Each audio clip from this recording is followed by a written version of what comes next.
हाँ जी, नमस्कार भी सभी को। कैसे हो सारे? उम्मीद है सब स्वस्थ होगे, मस्त होगे। तो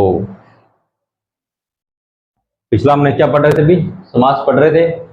इसका एक प्रकार हमने पढ़ लिया था, कौन सा? अव्ययी भाव समास। और उसके कुछ नियम थे, वो भी हमने पढ़ लिए थे। तो उम्मीद है आप सबको अच्छे से समझ भी आ गया होगा और आपने अच्छे से पढ़ भी लिया होगा।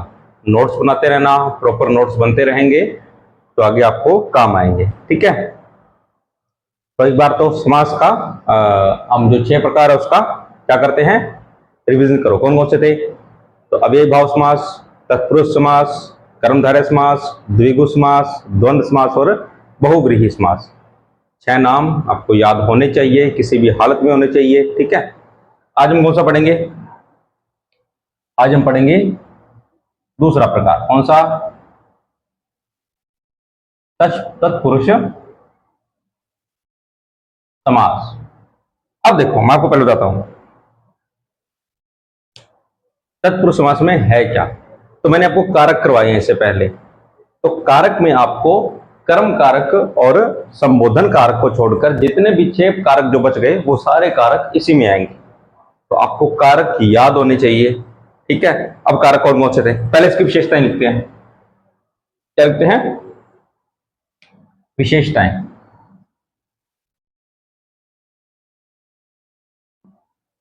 क्या लिखें? विशेषताएं। क्या क्या विशेषताएं थे बेटी?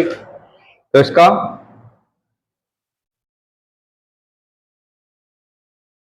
इस समास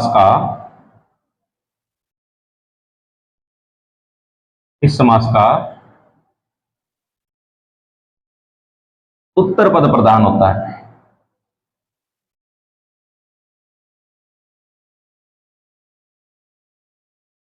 इस समास का उत्तर पद प्रधान होता है। दो पद होते हैं, एक पूर्व पद एक उत्तर पद, एक पहला एक दूसरा। तो इसमें उत्तर पद प्रधान होता है, अर्थात दूसरा पद प्रधान होता है। और विशेषता लिखो।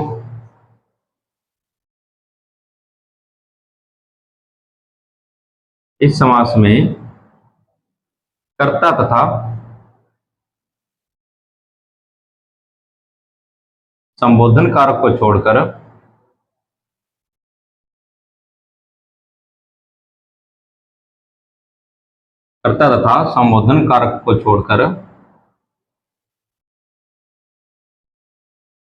संबोधन कारक को छोड़कर शेष सभी कारकों के शेष सभी कारकों के विभक्ति चिन्हों का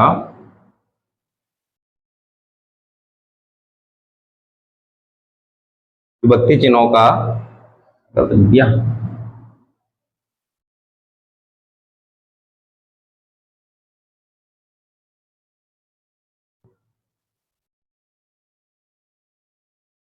का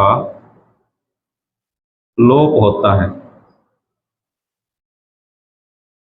कौन कौन से कारक छोड़ने हमने? एक तो कर्ता छोड़ना है और एक संबोधन कारक छोड़ना है। इन 2 कारकों को छोड़कर बाकी जितने भी 6 कारक हैं हमारे, उनका क्या होता है? विभक्ति चिन्हों का लोप होता है। एक सेकंड सुनना भाई।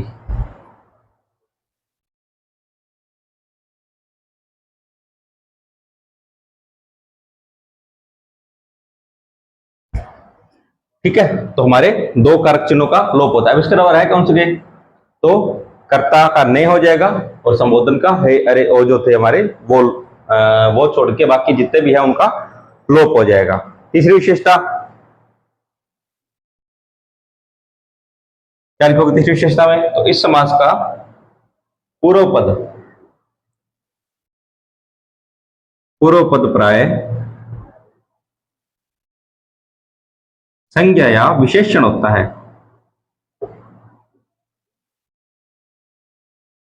इस समास का पूर्व पद प्राय संज्ञा या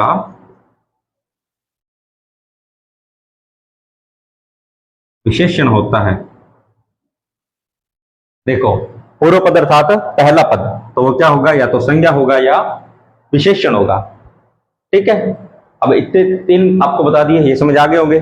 और क्या बनेंगे?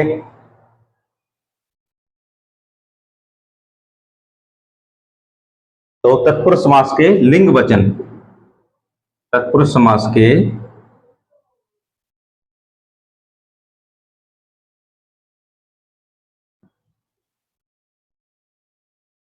लिंग वचन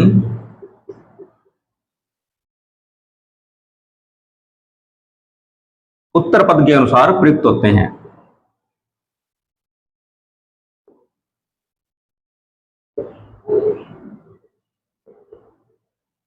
उत्तर पद के अनुसार प्रयुक्त होते हैं।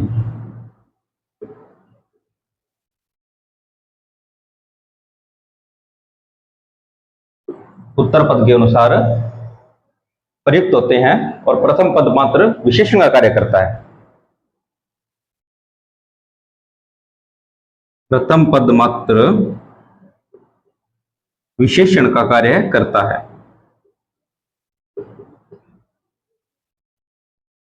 विशेषण का कार्य है,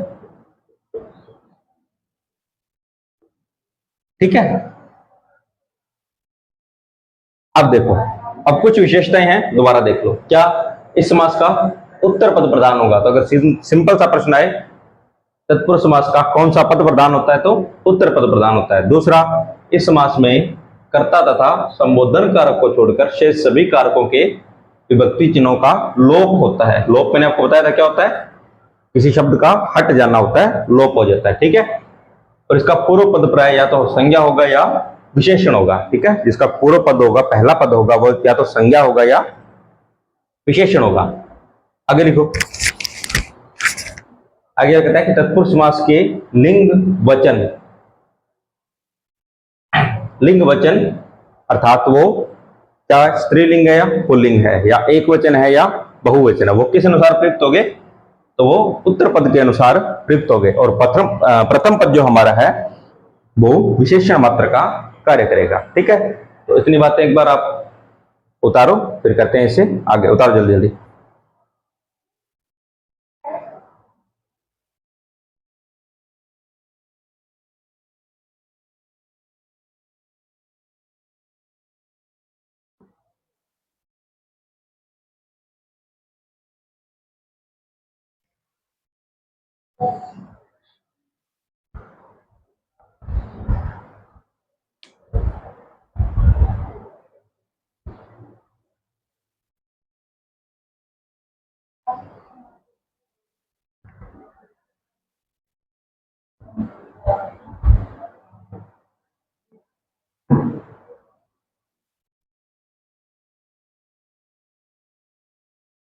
हो गया? चलो वीडियो पॉज कर लेना भाई, मैं कर देता हूं इसको साफ।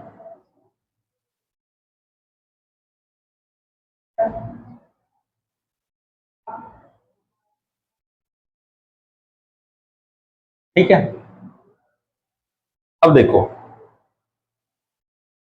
तत्पुरुष समास के भेद, क्या पढ़ना है, तत्पुरुष समास के भेद या प्रकार।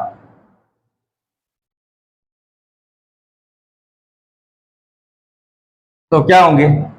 अब देखो, मैंने आपको एक सिंपल सी बात बताई कि इसमें कर्ता तथा संबोधन कारक को छोड़कर शेष सभी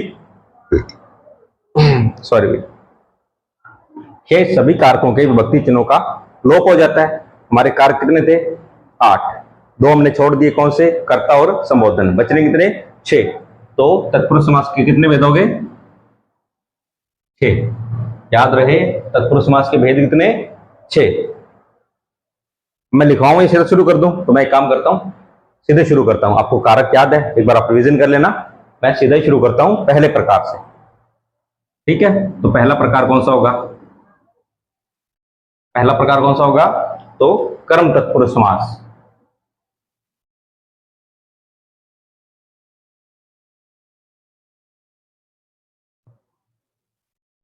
कर्म तत्पुरुष समास। देखो, कर्ता हमने छोड़ दिया तो बचा कौन सा? कर्म। अब कर्म का विभक्ति चिन्ह क्या था? को, याद है ना, कर्ता ने कर्म को, तो इसमें विभक्ति चिन्ह कौन सा का लोप होगा? तो इसमें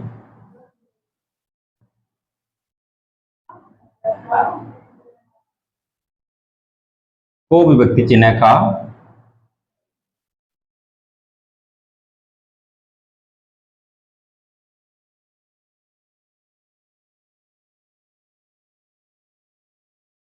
व्यक्ति चिन्ह का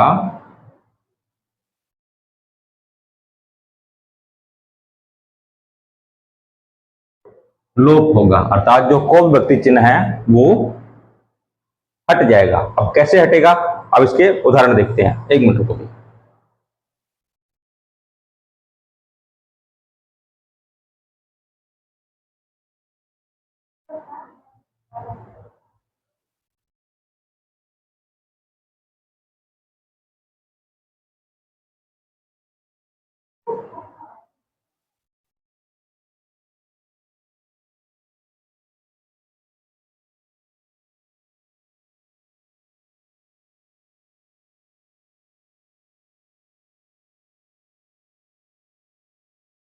अब देखो, मैं लिखता हूं पहले उदाहरण। कुछ नाम लिखता हूं मैं, जैसे मैं लिखूं मनोहर,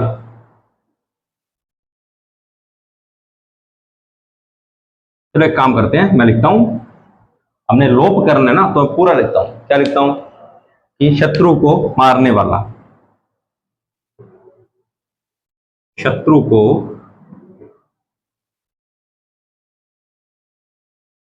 मारने वाला। अब हमें ध्यान रहे, सिर्फ को व्यक्ति चिन्ह का लोप नहीं होगा, इसका एक शब्द बनेगा। कौन मारता शत्रु को व्यक्ति चिन्ह का लोप करो, शत्रु को मारने वाला, तो कौन होगा, शत्रुघ्न। शत्रुघ्न। अब लिखूं मन को हरने वाला,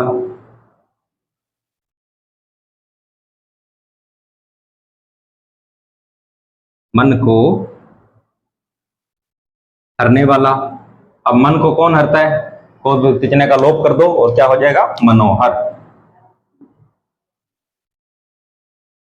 हर, हरने वाला, मनोहर, ठीक है। अगला क्या होगा, गगनचुंबी, गगन को चूमने वाला,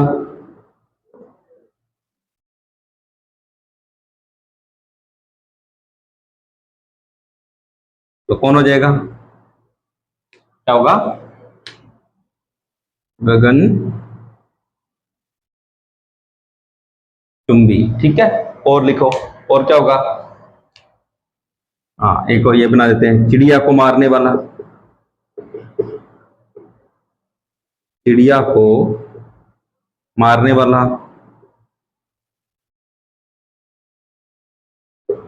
कौन होगा, सिंपल सा, क्या होगा, हाँ चिड़ी मार,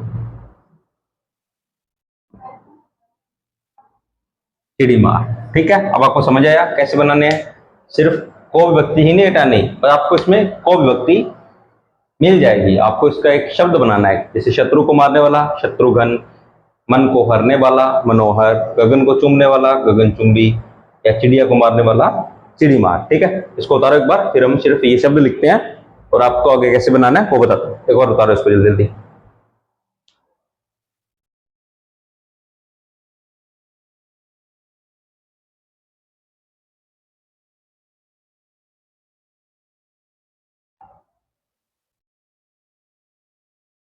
हो गया, बिठा दूं, चलो वीडियो पॉज कर लेना भैया।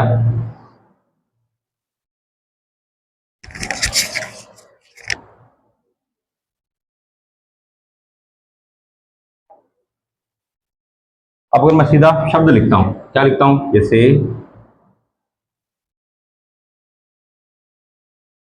मुंह तोड़,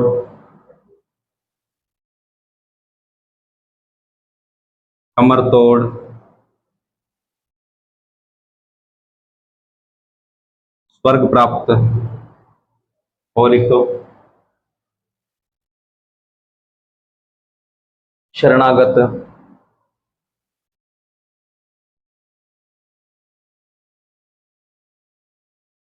शरणागत,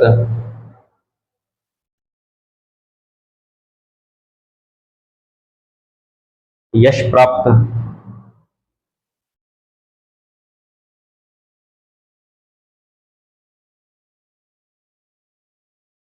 अब इनको बनाओ, तो क्या बनाओगे, मुंह तोड़, क्या, मुंह को तोड़ने वाला,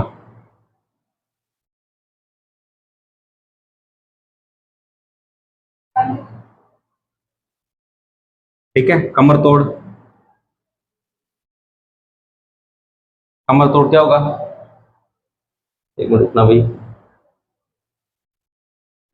कमर को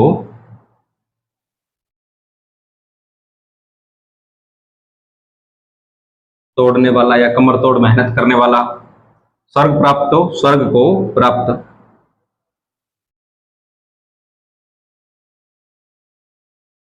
ठीक है। शरणागत मतलब शरण को आगत।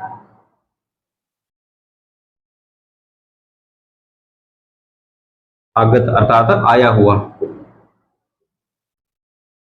आया हुआ। शरणागत क्या होगा? शरण को आया हुआ क्या होगा? शरणागत। और यश प्राप्त क्या होगा? यश को प्राप्त। यश को प्राप्त करने वाला। यश को प्राप्त करने वाला क्या हो जाएगा? यश प्राप्त। अब देखो मैंने आपको दोनों तरीके बता दिए। क्या एक ये भी बता दिया इससे शब्द कैसे बनाओगे और शब्द का समास विग्रह करके पूरा वाक्य कैसे बनाओगे। ठीक है। मुंह तोड़ मुंह को तोड़ने वाला, कमर तोड़ कमर को तोड़ने वाला, स्वर्ग प्राप्त स्वर्ग को प्राप्त, शरणागत शरण को आगत, और यश प्राप्त यश को प्राप्त करने वाला। ठीक है। दोनों तरीके मैंने आपको बता दिए। तो एक बार उतारो फिर करते हैं अगला समास।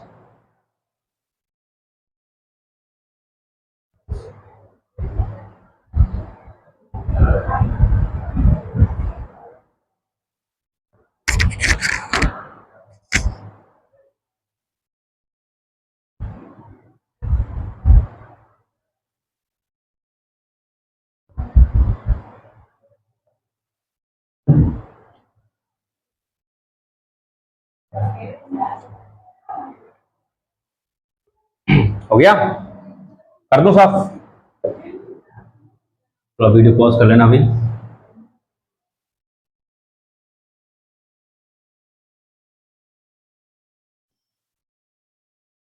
चलो अगला प्रकार कौन सा है?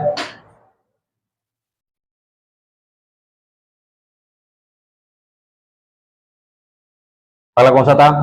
कर्ता ने कर्म को और करण से। तो अगला कौन सा होगा?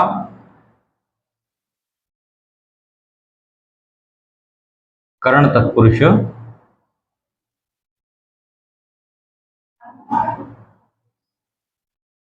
समास। कौन सा? करण तत्पुरुष समास। इसमें क्या होगा? तो हमारे करण तत्पुरुष समास की करण जो कारक था उसके व्यक्ति जन क्या था? से या के द्वारा। तो इसमें से या के द्वारा व्यक्ति चिन्ह का लोप होगा।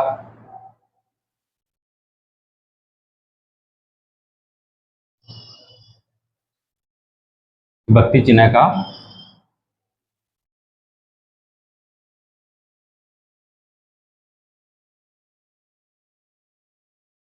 लोप होगा।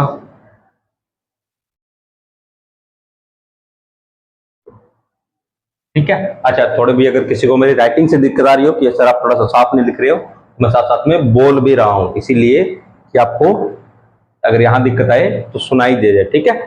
तो आप कर लेना अभी साथ साथ में। अब देखो इसमें क्या बनाएंगे हम? इसमें कौन सा व्यक्ति चिन्ह है? से या के द्वारा चिन्ह का लोप करेंगे, हटाएंगे उनको। तो पहले शब्द बनाते हैं जैसे ज्ञान से युक्त। ज्ञान से युक्त।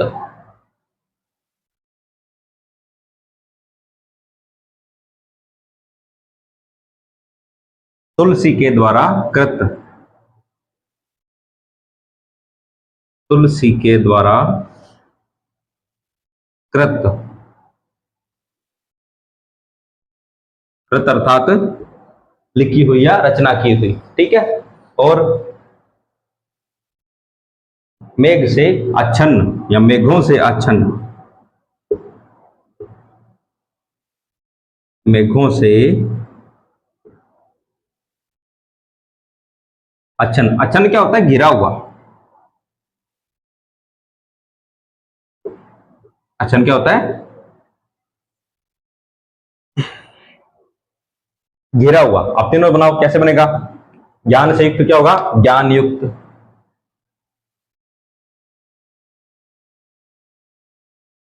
एक मिनट ना। हाँ सही है, ज्ञान युक्त। ठीक है। तुलसी के द्वारा कृत तो तुलसीकृत, और मेघों के द्वारा आच्छन तो मेघाच्छन।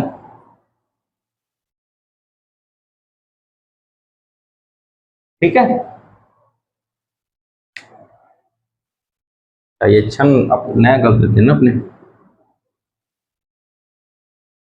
डबल नया आएगा अभी। ठीक है, थोड़ा सा करेक्शन कर लेना। मेघों से अच्छन, मेघाच्छन। ठीक है, कैसे बनेगा? ज्ञान से युक्त, ज्ञान युक्त। तुलसी के द्वारा कृत, तुलसी कृत, और मेघों से अच्छन, मेघाच्छन। देखो हमने यहाँ पे से का लोप किया, यहाँ पे के द्वारा का लोप किया, और यहाँ पे फिर से का लोप किया। ठीक है, समझ आया? हमने विभक्ति चिन्ह का लोप करके एक शब्द बनाया है। कौन सा?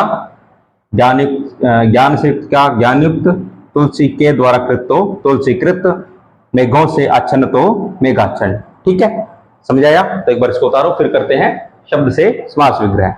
उतारो जल्दी जल्दी।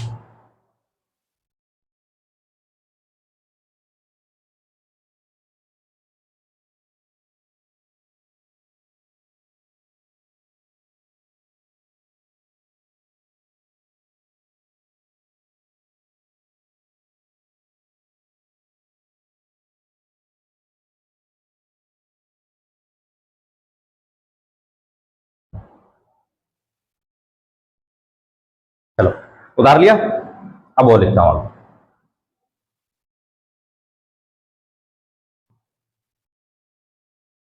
अब क्या करते हैं? अब लिखता हूं मैं सीधे शब्द, और हम करेंगे समास विग्रह। तो मैं लिखूंगा विग्रह गुण युक्त, गुण युक्त रेल यात्रा, रेल यात्रा, हस्तलिखित,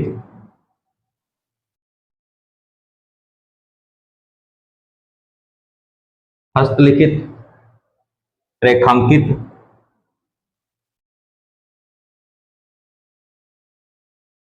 रेखांकित। ठीक है, रत्न जड़ित, रत्न जड़ित। अब बनाओ इनका, खुद से बनाओ। आपके पास 1 मिनट है, खुद से बनाओ, जल्दी जल्दी बनाओ, अपने आप बनाओ।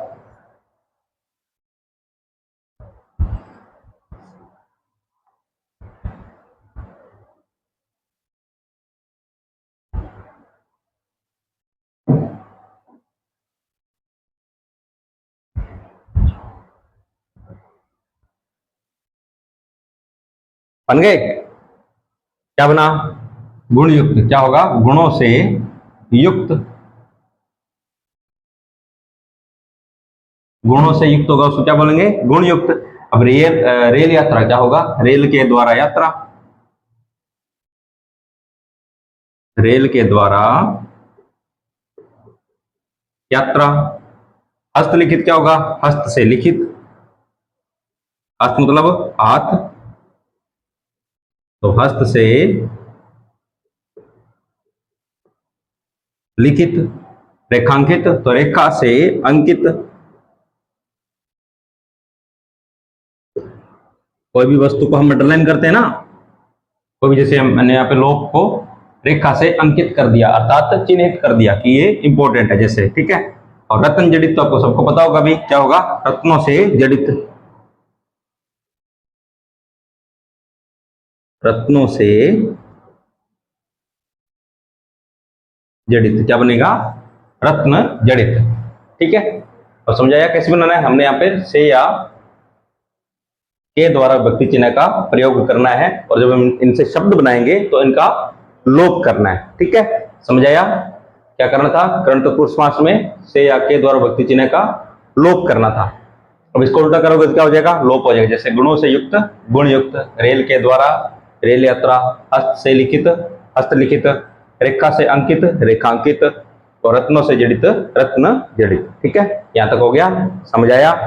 तो इसको उतारो, फिर करते हैं अगला। उतारो जल्दी जल्दी।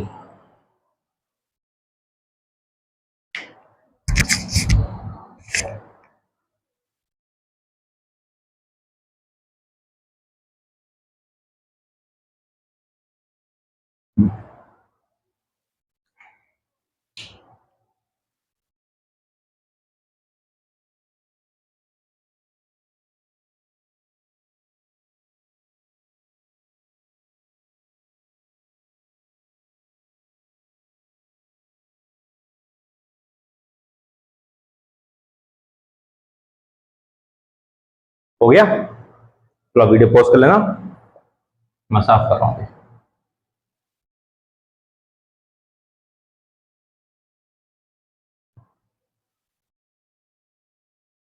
अगला प्रकार कौन सा था कारक का? करण के बाद कौन सा था? संप्रदान कारक। तो नंबर 3 कौन सा हो जाएगा? संप्रदान तत्पुरुष समास।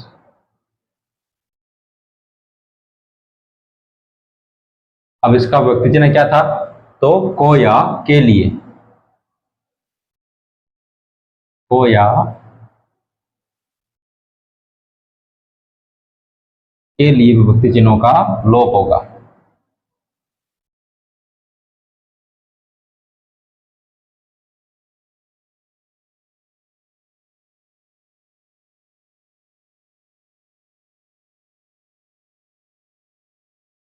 ठीक है, इसमें क्या होगा? या तो को या के लिए, और आपको के लिए ही देखने को मिलेगा। ठीक है, लगभग आपको के लिए ही देखने को मिलेगा। अब जैसे मैं लिखूं माल के लिए गोदाम, लिखें माल के लिए गोदाम। आगे लिखो रसोई के लिए घर, रसोई के लिए घर। विद्या के लिए आलय, विद्या के लिए आलय। भोजन के लिए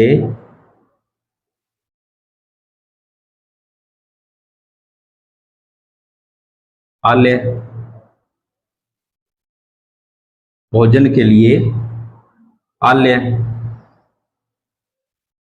पुत्र के लिए शोक,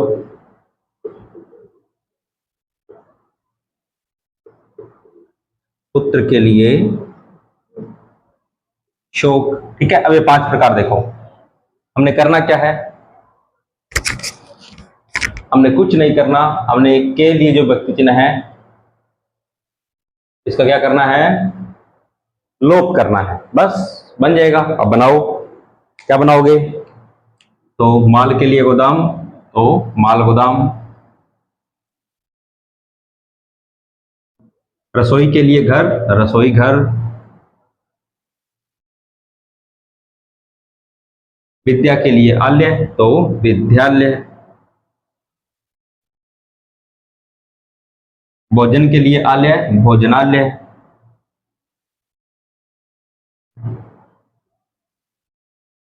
और पुत्र के लिए शोक, पुत्र शोक।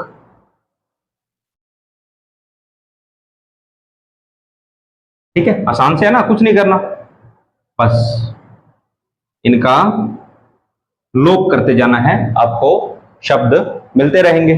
ठीक है, तो इस बार उतारो, फिर करते हैं शब्दों से समास विग्रह। उतारो जल्दी जल्दी।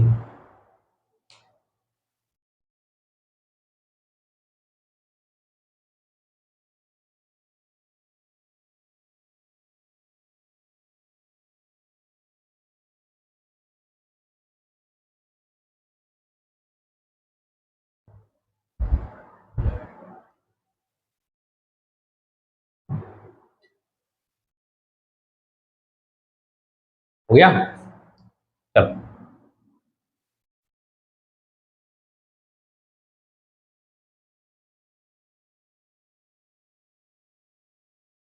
अब मैं शब्द लिखता हूं, आप साथ साथ में इसका समास विग्रह करते रहना। तो क्या लिखें? सचिवालय,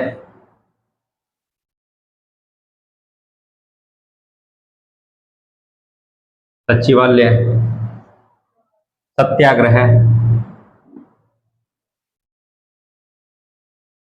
सत्याग्रह। अब यहाँ पे आपको संधि भी काम आएगी। ठीक है, याद रहे आपको संधि भी क्या पे काम आएगी। सत्याग्रह। और लिखो धर्मशाला,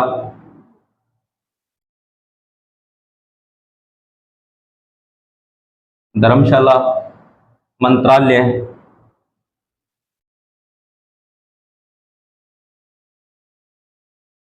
मंत्रालय, लोकसभा,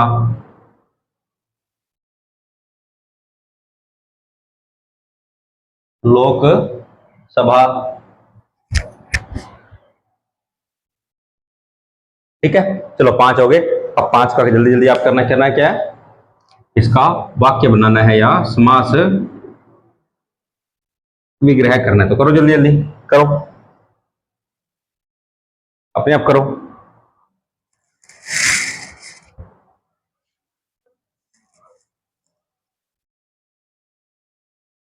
हो गया? तो क्या बनेगा, सचिवों के लिए आल्य, सचिवों के लिए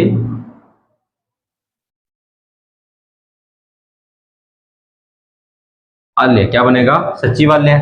सत्याग्रह क्या होगा, सत्य के लिए आग्रह, सत्य के लिए आग्रह। हमारे राष्ट्रपिता महात्मा गांधी जी सत्याग्रह करते थे ना, अर्थात वो सत्य के लिए आग्रह करते थे कि हमने ये सत्य की, हमारी बात ये सत्य है, आप उसको मानो। तो सत्य के लिए आग्रह क्या होता है, सत्याग्रह। धर्मशाला क्या होगा, धर्म के लिए शाला।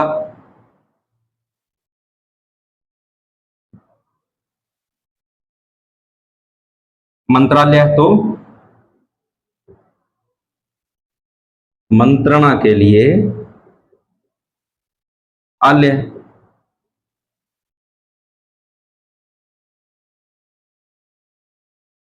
और लोकसभा, लोक के लिए सभा।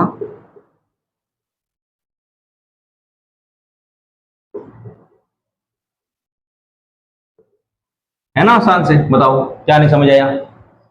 बिल्कुल आसान से है। क्या करना है, बस के लिए विभक्ति चिन्ह का लोप करना है और शब्द तो बना हुआ ही है। ठीक है, तो ये बनाना, मैं फिर बोलता हूं, जितने मैंने करवाए हैं सिर्फ उतने पे ही मत रह जाना, खुद से भी ढूंढना। मैंने आपको 3 चीजें बता दी है, क्या, बुक्स, उसके बाद इंटरनेट और उसके बाद आपके नोट्स। ठीक है, 3 चीजें हैं आपके पास।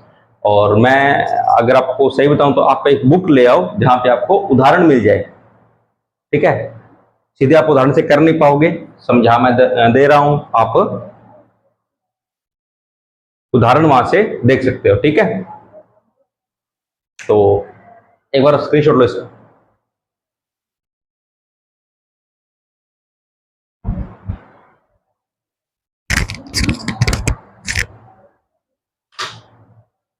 हो गया? चलो यहां तक कर लेना।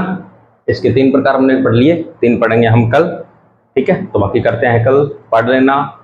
और ऐसा ना हो कि सिर्फ क्लास देख रहे हो और वो भी कुछ बच्चे जैसे करते हैं, आए नीचे कमेंट किया, सर को लगे हाँ हमने क्लास देख ली है और बस उसी टाइम पे क्लास को बंद कर दिया। ऐसा नहीं होना चाहिए भी। आप हमें दिखाने के लिए नहीं पढ़ रहे हो, आप खुद के लिए पढ़ रहे हो। तो खुद के प्रति लॉयल रहना, ईमानदार रहना, तभी कामयाब हो पाओगे, वरना कामयाब नहीं हो पाओगे। ठीक है, तो ये कर लेना भी।